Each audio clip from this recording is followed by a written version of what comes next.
Hello cricket lovers, welcome to Charan's cricket YouTube channel. నా పేరు విష్ణు చరణ్. నేను నెల్లూరు జిల్లాలో ఉంటాను. నేను క్రికెట్ మీద ఇంట్రెస్ట్తో ఒక తెలుగు యూట్యూబ్ ఛానల్ క్రియేట్ చేశాను. సో ఈ ఛానల్కి ఇది ఇంట్రడక్షన్ వీడియో. మన ఛానల్లో నెక్స్ట్ ఏమేమి వీడియోస్ ఉంటాయి, ఎలా ఉంటాయి అనేది ఈ ఇంట్రడక్షన్లో చెప్తాను. So main cricket analysis, match analysis, predictions అన్నీ మన తెలుగు ఛానల్లో, యూట్యూబ్ ఛానల్లో చెప్తాను. అలాగే మెయిన్గా క్రికెట్ ఆపర్చునిటీస్. రీసెంట్గా అయితే క్రికెట్ అయితే బాగా డెవలప్ అవుతుంది. సో ఐఎస్పిఎల్ అని, స్ట్రీట్ ప్రీమియర్ లీగ్ అని, టెన్నిస్ బాల్ టోర్నమెంట్లు కూడా బీసీసీఐ కండక్ట్ చేస్తుంది. అంటే క్రికెట్కి ఆపర్చునిటీస్ మన ఇండియాలో చాలా పెరుగుతున్నాయి.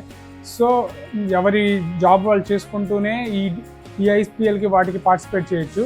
సో ఆ డీటెయిల్స్ అన్నీ మీకు ఐఎస్పిఎల్ గురించి తెలుసుంటే ఒక కామెంట్ చేయండి, తెలియకుంటే తెలియదని కామెంట్ చేయండి, మన వీడియోని లైక్ చేయండి ఒకసారి. సో నెక్స్ట్ అయితే ఫుల్ వీడియో, ఐఎస్పిఎల్ ఫుల్ డీటెయిల్స్తో నెక్స్ట్ వీడియోలో కలుద్దాం.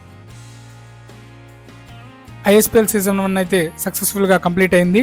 అలాగే ఐఎస్పిఎల్ సీజన్ 2 రిజిస్ట్రేషన్ ప్రాసెస్ అయితే ఓపెన్ అయింది.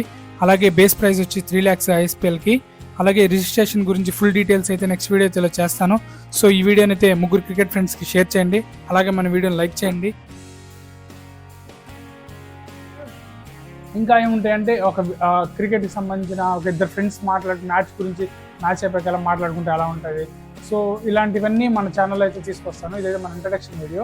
మోటివ్ ఏంటంటే ఒక్కరైనా మన ఛానల్ చూసి అట్లీస్ట్ ఒక్కరైనా ఐఎస్పిఎల్కి సెలెక్ట్ అయినా అది చాలు. సో ఐఎస్పిఎల్ అయితే బేస్ ప్రైజే 3 lakhs. బట్ అందరికీ ఛాన్స్ రాదు. బట్ మనలో ఉన్న టాలెంట్ షోకేస్ చేసుకోవడానికి ఇది ఒక మంచి ప్లాట్ఫామ్. అలాగే ఇక లాస్ట్గా చెప్పాల్సింది ఏంటంటే ఈ వీడియోని ఒక ముగ్గురు క్రికెట్ ఫ్రెండ్స్కి షేర్ చేయండి. అలాగే మన వీడియోని లైక్ చేయండి. Thank you everyone. నెక్స్ట్ అయితే ఐఎస్పిఎల్ ఫుల్ వీడియోతో అయితే కలుద్దాం. మరొక వీడియోతో మళ్ళీ కలుద్దాం. ఉంటాను, bye. Hello cricket lovers, welcome to cricket YouTube channel Charan's cricket.